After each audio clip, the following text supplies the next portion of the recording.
Hello? I sent my parents $600 every week, but after months of sacrificing, they banned me from the cruise. You're not welcome, Dad snapped. The next morning my inbox went crazy. For 47 straight weeks, nearly a year, I sent my parents $600 every Friday. Like clockwork. Rent day for me, and relief day for them. That's what I called it.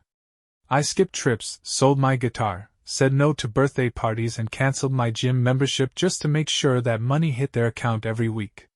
Not because they begged, but because I wanted to. Because they were my parents.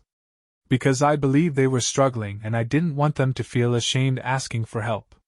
They always said it was temporary. That they'd pay me back once things got better. And honestly, I didn't care about getting repaid. Not really. What mattered was the plan we all clung to, the thing that kept me going when my apartment felt like a shoebox and I was eating rice and eggs every night. The cruise. It was supposed to be our family redemption arc. A New Year's cruise to the Caribbean. 7 days. Blue water. Fresh air. No emails, no work. My mom kept saying, "You deserve a break, honey. You've done so much for us." I held on to that idea like a lifeline. I imagined standing on the deck with a drink in hand, feeling like, for once, I was part of something bigger than just sacrifice. Then, 3 days before departure, the phone rang. My father's voice was unusually flat, like he'd rehearsed what he was about to say. "You're not coming on the cruise," he said. "You're not welcome." No explanation. No hesitation. Just that. I froze. Thought maybe he was joking. But his tone didn't leave room for misinterpretation. "We've made other arrangements." That was it. I stared at the wall after the call ended, blinking like I could somehow undo what I'd just heard. My apartment was quiet. Too quiet. And that's when it hit me, something was off. Something had been off for a while. I just hadn't let myself see it. I didn't sleep that night. Just sat in the dark, the hum of my refrigerator the only thing keeping me company. I kept checking my phone, waiting for a follow-up text. Some kind of clarification. Maybe it was a misunderstanding. A temporary spat. Something that could be fixed.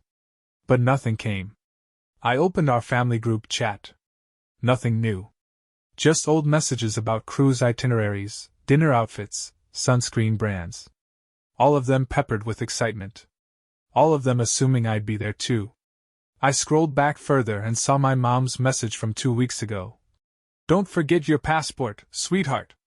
We're gonna make memories this time." So what changed? Around 6 a.m., I gave up and made coffee. The bitterness hit harder than usual.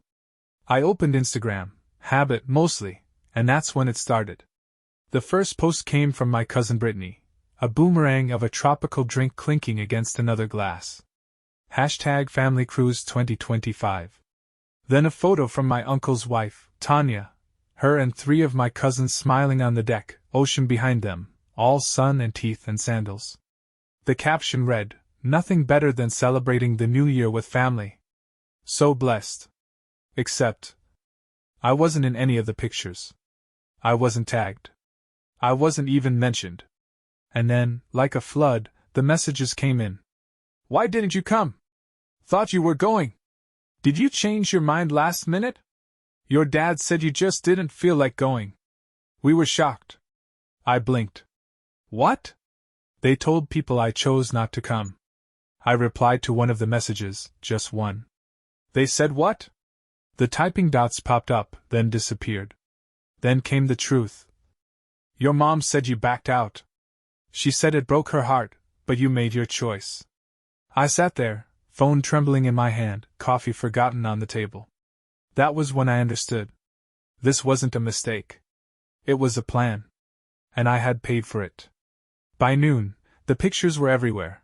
My relatives laughing at the captain's dinner, posing by the ship's railing at sunset, holding up matching souvenir shirts. All of them, except me. And the worst part? They looked genuinely happy. Like my absence was never a factor. Like I was never part of the plan.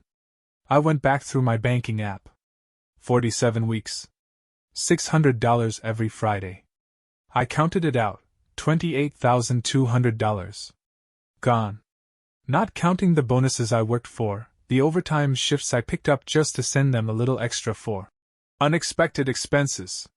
There were transactions for flights, early booking deals, group package rates. I saw my dad's name on the Carnival Cruises invoice. I saw my mom Venmoing money to my cousin Greg, who, by the way, hadn't spoken to me in 3 years, labeled Cruise Group Fund. I clicked on Greg's latest story. He was in the pool with a drink saying, "Shout out to Aunt Lynn and Uncle Ray for making this all possible. You guys are amazing." Aunt Lynn and Uncle Ray. My parents. And me? Just the sucker who made it all happen. Something in me cracked. I opened the family group chat. Typed out a message. Deleted it. Typed again. Then I stopped. No. Not like this. They wanted to erase me quietly. Rewrite the story. Pretend I never mattered. That I chose to stay behind. But I had proof. And I was done pretending. I opened a blank document and started dropping screenshots. Bank statements. Payment receipts. Texts from my mom begging for just a bit more help. Because your dad's retirement didn't go as planned. Pictures of the car I never bought, the trips I never took, the life I never lived, because I was funding theirs. And when I was done, I hit send straight into the family group chat.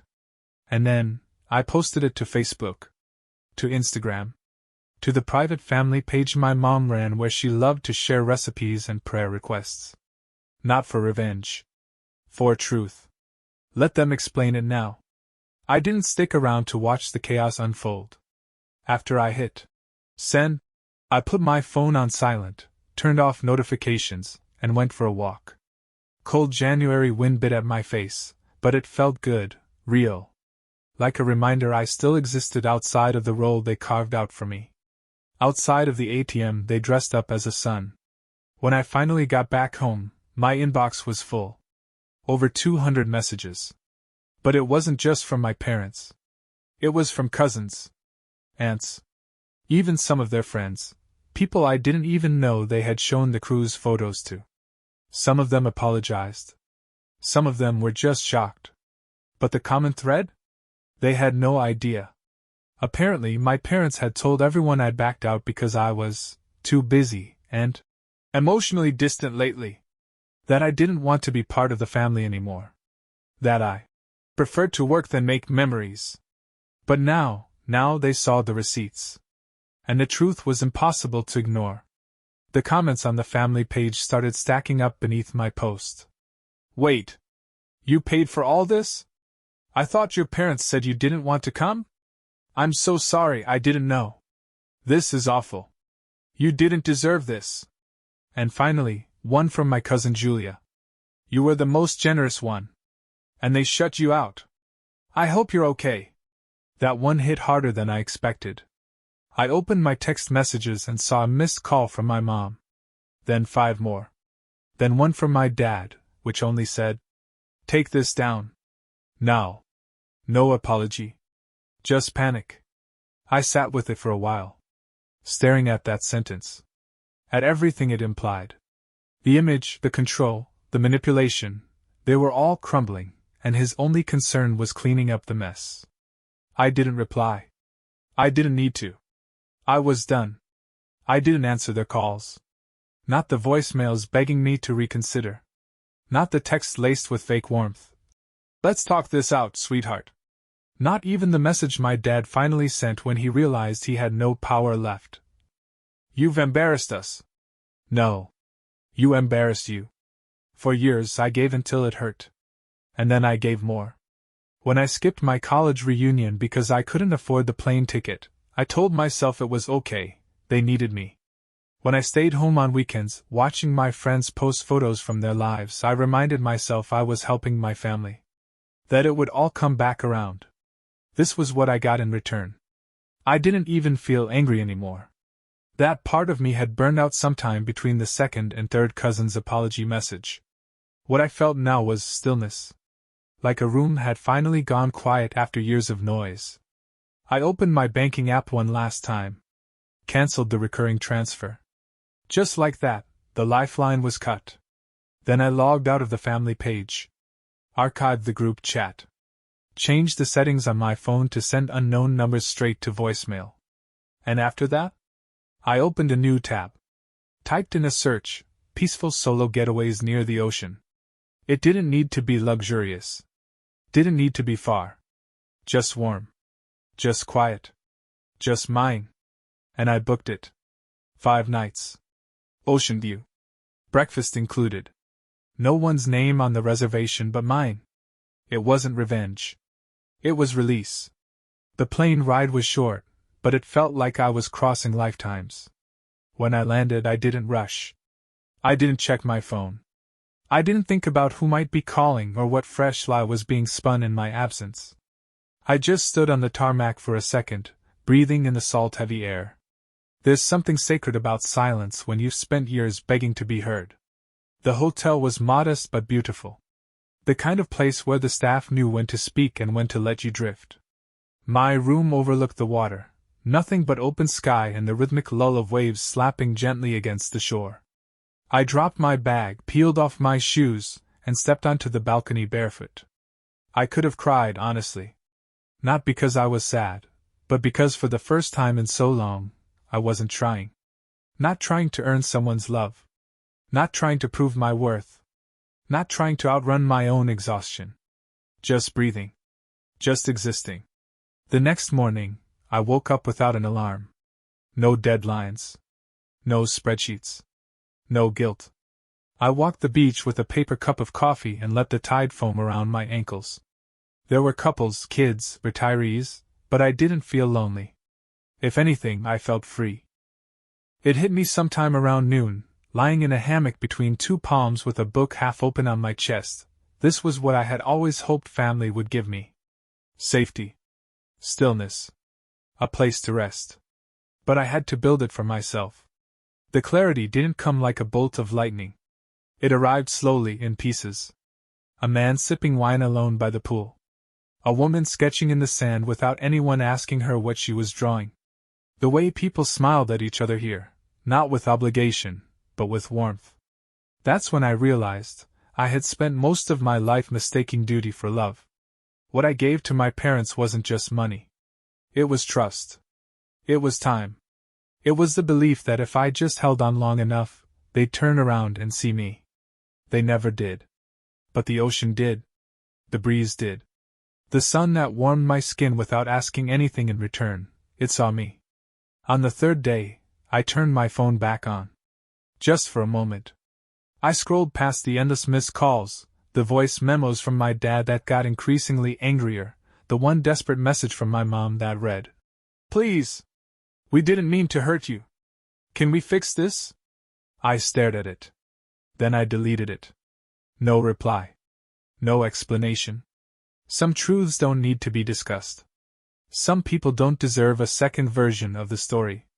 Later that evening, I walked back down to the water. The tide had come in strong, and the wind carried just a hint of chill. I let it wrap around me like a new skin. And for the first time in a very, very long time, I smiled. Not because someone else was watching. Not because I earned it. But because it was mine. Back home, everything was unraveling, and I wasn't there to catch a single thread. I didn't need to check my messages to know it. I could feel it in the sudden silence.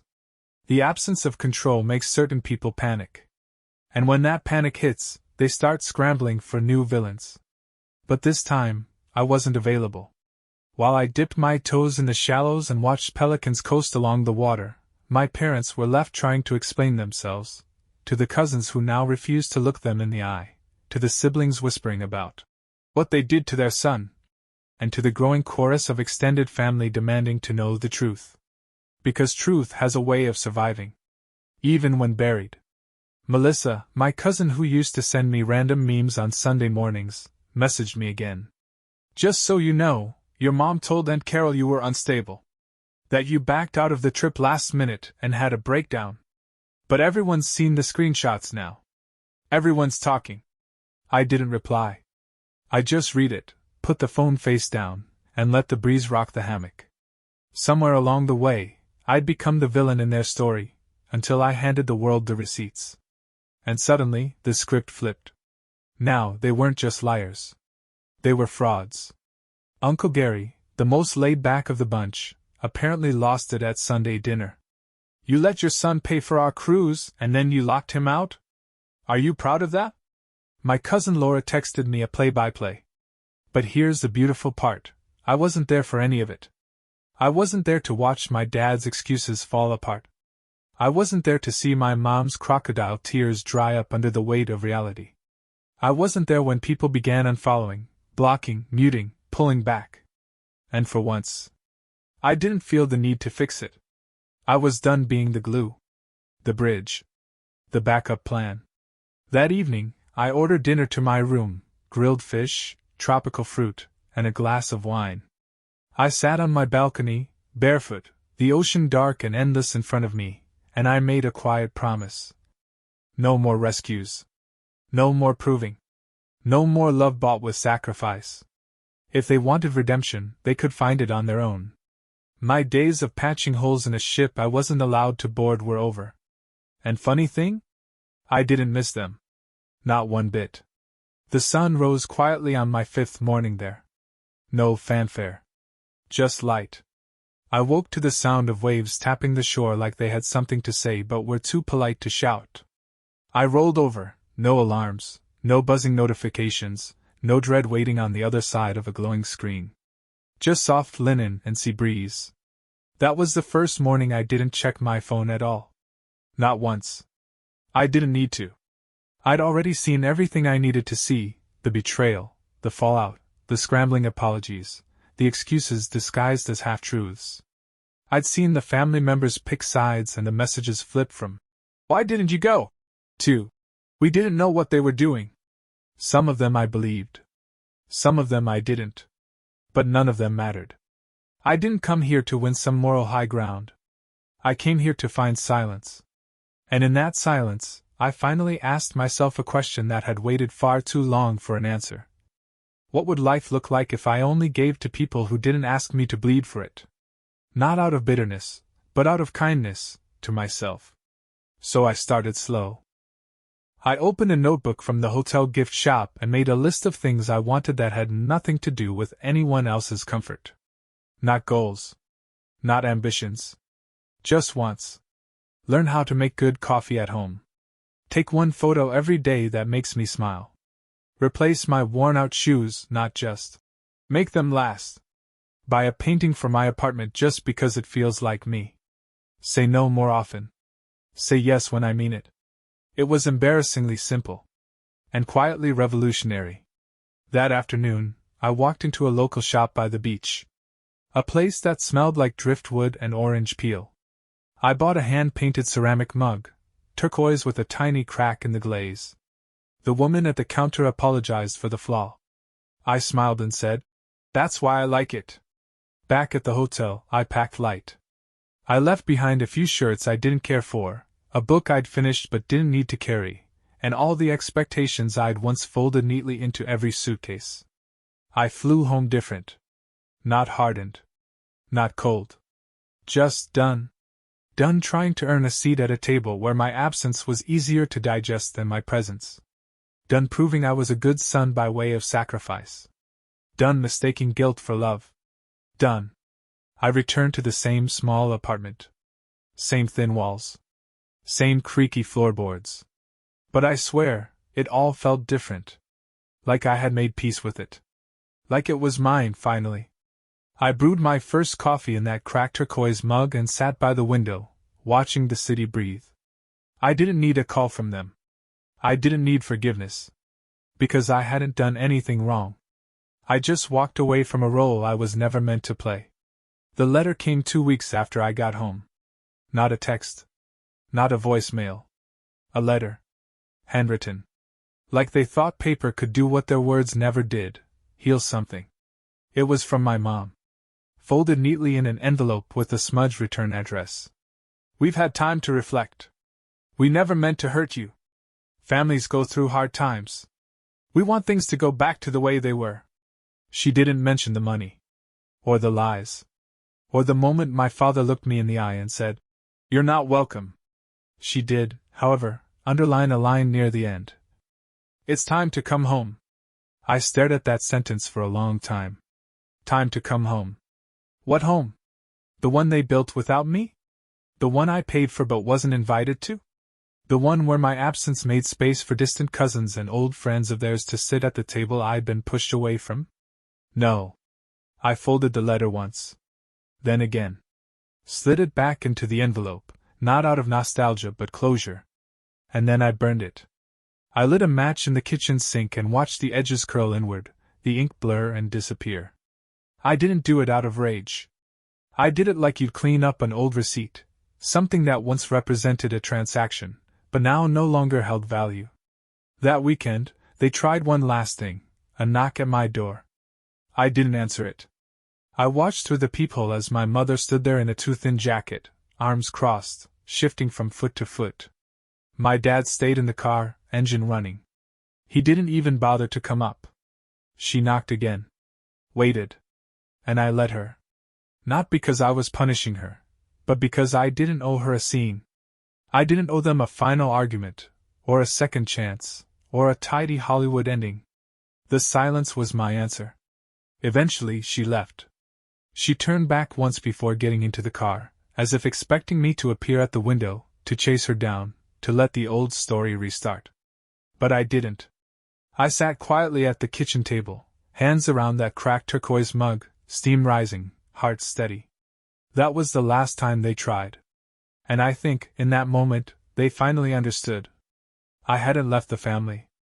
I had left the performance. I never said goodbye. Not in words. Not in some long, dramatic letter. Not in a phone call with tears on either end of the line. I just stopped showing up. And in the stillness that followed, I found peace. Not because they changed, or apologized, or made things right, but because I did something I'd never done before. I chose me. Bye-bye.